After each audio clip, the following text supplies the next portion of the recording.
नमस्ते। ये video ask Ajay सत वेबसाइट लॉन्च सीरीज़ का आखिरी वीडियो है। इसके पहले 3 वीडियो रिलीज़ हो चुके हैं, तो अगर आप वो सारे देखे हुए हैं तो ये वीडियो समझने में आपको आसानी होगी। तो you can check them out. Thank you.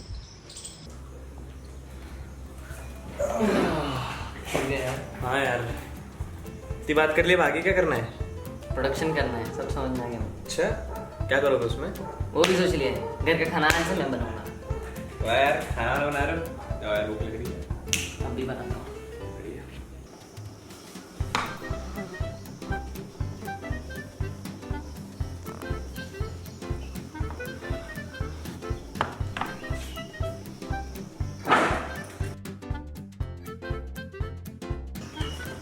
बन गया क्या?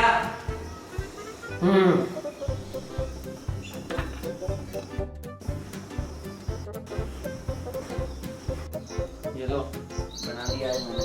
वाह यार, तूने बनाया? हाँ, मैंने खुद से बनाया। ब्रेड कहाँ से लेके? दुकान से लेके आया। पर इसको तो मैंने बनाया, मैं प्रोड्यूस किया। ब्रेड थोड़ी ना बनाई तुमने, नए पत्ता को भी प्रोड्यूस कर लिया। वो प्रोड्यूसर।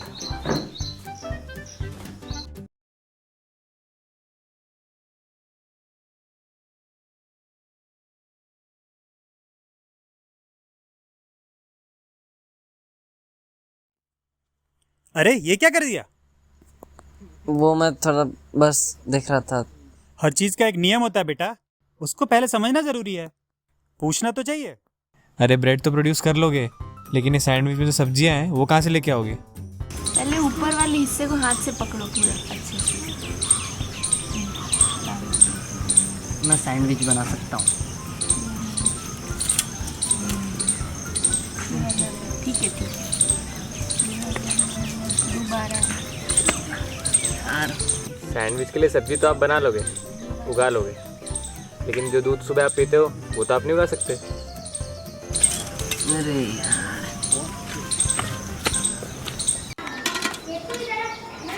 बैठ के दूध ना पियो, आराम से, कुछ नहीं होता। कुछ डर लग रहा है। छी यार, ये क्या?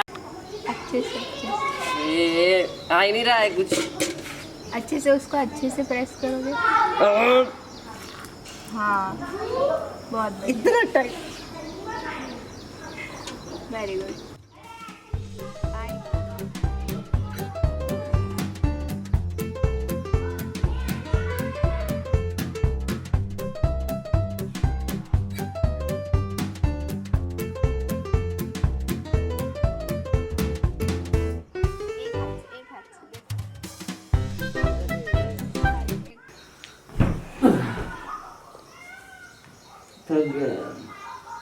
क्या भाई, नहीं हो पा रहा है प्रोडक्शन खुद से सारा। सब कुछ खुद से कैसे उगा लूँ? जाना ही पड़ेगा दुकान में, खरीद के लाना ही पड़ेगा। नहीं यार, कोई तो तरीका होगा ना। वो लोग भी इतना सारा उगाते हैं वहाँ पे, है ना? खुद तो खाते नहीं होंगे इतना सारा, या तो कुछ ना कुछ तो उनको लेके आना ही पड़ता होगा। लेके आने पड़ता होगा, सारा थोड़ी उगाते हैं। और या फिर कुछ ना कुछ इतना सारा बनाते हैं तो देते भी होंगे इतना सारा कुछ ना कुछ। तो पता करते हैं, पूछते हैं। चले क्या? चलो चलो।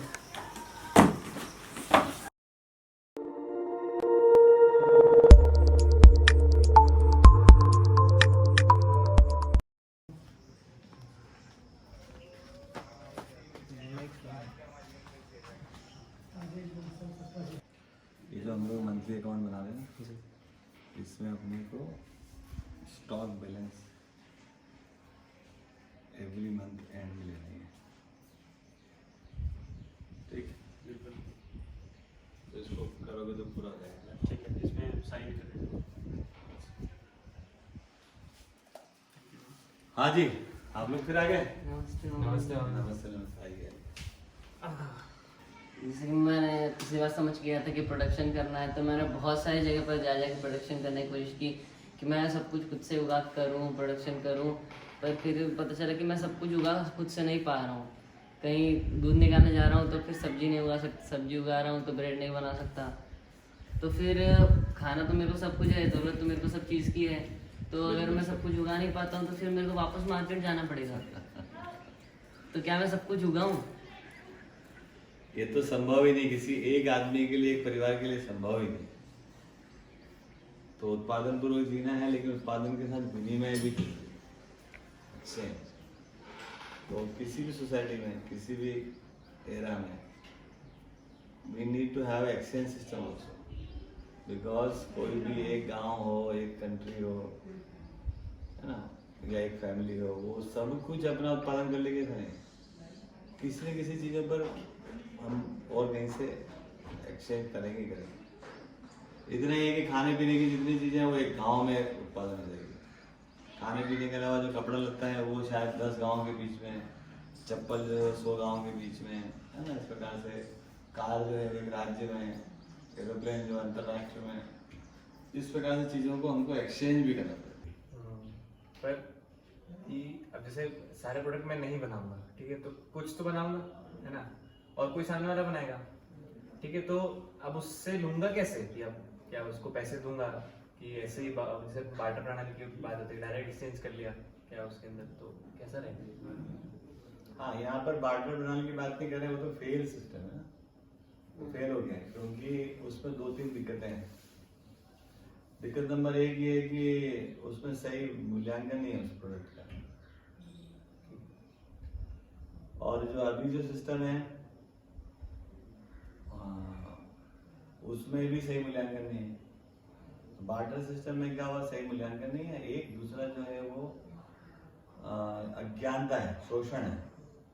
लोग गए जंगल में, आज जितने बड़े बड़े धन्ना सेठ बन के बैठे हुए, जितने भी बड़े बड़े, उनका हिस्ट्री देखोगे तो कहाँ से बन गए, तो आपको पता चलेगा कि इन्होंने छोटा सा कोई सामान ले लिया शहर से, और अज्ञानता में जो दूर गाँव में जंगल में लोग बैठे रहते थे, उनको जाकर वो सामान दिया, और एक माचिस की डिब्बी दे दी और एक बोरा काजू दे दिया, क्योंकि वो अज्ञानी थे, उनको पता नहीं था कि माचिस क्या चीज है। तो दे वर सरप्राइज, माचिस देख के बड़े सरप्राइज होते थे। उस प्रकार से ये सेठ बने हैं, बड़े बड़े जो घराने बने हैं, या बड़े बड़े सेठ परिवार हैं जो चले आ रहे हैं, क्योंकि उसके पहले तो था नहीं ऐसा। तो सभी लोग धरती में जो अपना काम चलाते थे, व्यापार जुड़ा, व्यापार अज्ञानता से जुड़ा। तो बार्टर सिस्टम में 2 बड़े झंझट, इसलिए फेल हो गया। अब उसकी जगह ले ली पैसे में, पैसा में फंस गया पर डिमांड एंड सप्लाई। जिस चीज की ज्यादा डिमांड है, सप्लाई कम हो जाए तो डिमांड बढ़ जाए, तो उसका दाम बढ़ गया। जिसका सप्लाई बढ़ गया तो डिमांड घट गया, तो दाम घट गया। तो उस प्रोडक्ट का कोई ओरिजिनल वैल्यूएशन है भी कि नहीं है। तो आज का जो करंट सिस्टम है वो पूरा डिमांड एंड सप्लाई से कर रहा है। एक तरफ से आप बोलते हो लोगों को फैक्ट्री डालो, प्रोडक्शन करो, लोग करते हैं, और फिर वो इतना सप्लाई हो जाता है उसका कि डिमांड कम हो जाती है, तो फिर वो जो फैक्ट्री बंद हो जाती है। आज इतना गेहूँ चावल हम लोग उगा लेते हैं कि उसको लेवा नहीं, सरकार को लेना मजबूरी है। सरकार ने लेगी, जनता में मर जाएगी किसान। सरकार ले लेगी, कौन रोड के किनारे फटक होती है, बारिश में बाहर पड़ा जाता है, क्योंकि उसकी कोई उपयोगिता ही नहीं बची, क्योंकि वो डिमांड कम हो गई, सप्लाई बढ़ गई, तो करेंगे आप। तो डिमांड एंड सप्लाई के चक्कर में आज का सिस्टम फंस गया। ये दोनों जो डिमांड सप्लाई है, भूत है, महाभूत। जब प्याज का अधिक प्रोडक्शन हो गया तो रेट हो गया 1 रुपये किलो, 2 रुपये किलो। किसानों ने उखाड़ने बंद कर दिखे, उससे ज़्यादा मेहनत मजदूर लगे। फिर जब कम हो गया तो हो गया 100 रुपये किलो, 150 रुपये किलो, 200 रुपये किलो। वैसे ये 2 राक्षस प्रवृत्ति पैदा रहती है। ये करंट जो करेंसी है उस मॉडल में रहता है। तो आज जैसे आप कह रहे हैं बार्टर सिस्टम नहीं है, अभी करंट जो सिस्टम चल रहा है वो भी नहीं है, वो जो सिस्टम आप यहाँ कर रहे हैं उसका नाम क्या है? हाँ, इसको नाम आप जो भी देना चाहो उसको समझ लो। ये लाभ हानि मुक्त श्रम मूल्य के आधार पर विनिमय, exchange without profit and loss, and it is based on our human effort. The product of, the cost of any product is based on the how much human work and hours are involved into that.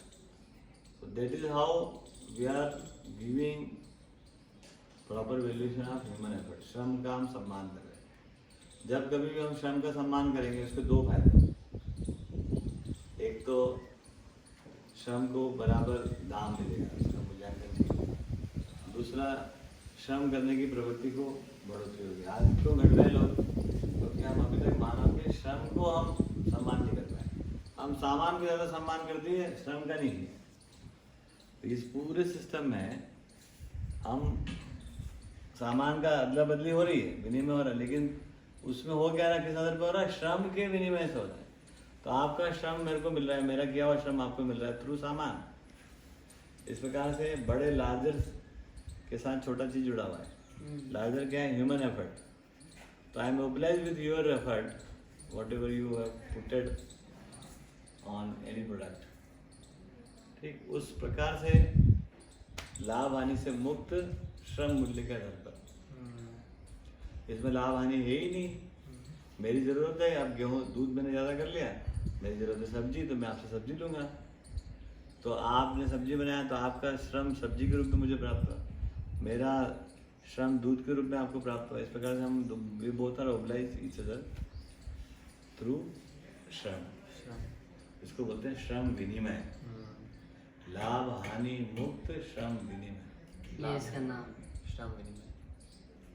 और जैसा भी इसमें बीच में आपने बताया कि अब श्रम की मानसिकता हमारी बढ़ती है, लेकिन जैसे आजकल जो बाहर प्रोडक्शन करते हैं, तो हमारे ही घर के पास में भैया रहते हैं, महेश भैया, वो भी एक इंडस्ट्री में काम करते हैं। तो उनसे हमारी बातचीत हुई, तो उसमें निकल गया है कि जैसे गाँव में तो लोग आज भी उत्पादक हैं, ठीक है, तो उनके बीच में ये फिर भी पॉसिबल हो सकता है कि ये है, तो शहर के आदमी के लिए क्या है, क्योंकि वो तो उत्पादन भी नहीं करता है। ठीक है, हाँ, ये तो बिल्कुल ही पिछली बार भी अपने इस बारे में बात हुई थी कि शहर को हम लोगों ने पहले इस डिजाइन को स्वीकारा, उससे शहर बन गए। अब इस डिजाइन को स्वीकारेंगे तो इससे जो बनना होगा बन जाएगा। तो शहर अभी है ना अनुत्पादक है, नॉन प्रोडक्टिव सेटअप है, जो कि बहुत रिसोर्सेज खा रहा है। क्योंकि आपने जो एक नेचुरल रेशियो होता है लैंड एंड है ना पॉपुलेशन का एक रेशियो होता है, उस नियम को हमने तोड़ दिया शहर। तो वो शहर ऐसे डेंस हो गए, इसलिए वो दिक्कत में आ गए। तो वहाँ कुछ प्रोडक्शन कर ही नहीं सकते हैं। कर भी सकते हैं लेकिन उतना नहीं कर सकते हैं। हाँ, फिर इतने लोग इंदौर शहर में 30 लाख लोग रहते हैं।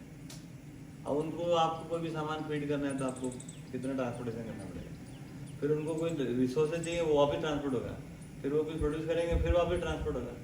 तो ट्रांसपोर्टेशन और बहुत ज़्यादा ये हो जा रहा है। फिर हवा पानी प्रदूषित होती है, क्योंकि जब डेंसिटी में आप आ गए तो वो कोई मुद्दा नहीं है कि वो कैसे होगा, वो बाद में हो जाएगा। पहले हम समझ लें आवश्यक क्या है, उपयोगिता क्या है, उसके बाद फिर सेटअप बनते रहते हैं। वो तो कोई बड़ी बात नहीं। तो जब हमको जो समझ में आया वैसे सेटअप हमने बनाए थे, आज हमको ये समझ में आ रहा है ऐसा बनाएंगे। सही समझ लेंगे तो बार बार बदलना नहीं पड़ेगा, नहीं तो करके लगेगा गलती हो गई। समझ के करेंगे तो गलती से मुक्त रहेंगे, रिग्रेट नहीं करना पड़ेगा। ओके, सो ये जो सिस्टम है श्रम के आधार पर बिना प्रॉफिट एंड लॉस के जो हम लोग विनिमय करेंगे जी, तो उसके थ्रू हम लोग हमारी एक दूसरे की आवश्यकता को फुलफिल कर सकते हैं। बिल्कुल आराम से, आराम से। है ना, और उसमें हम ना नेचर को बर्बाद करेंगे ना किसी ह्यूमन जितने ज़्यादा लोग होंगे उतना स्मूथ सिस्टम चलेगा, उसमें कोई दिक्कत नहीं। ठीक है, बढ़िया। बिल्कुल। तो आप लोगों तुमको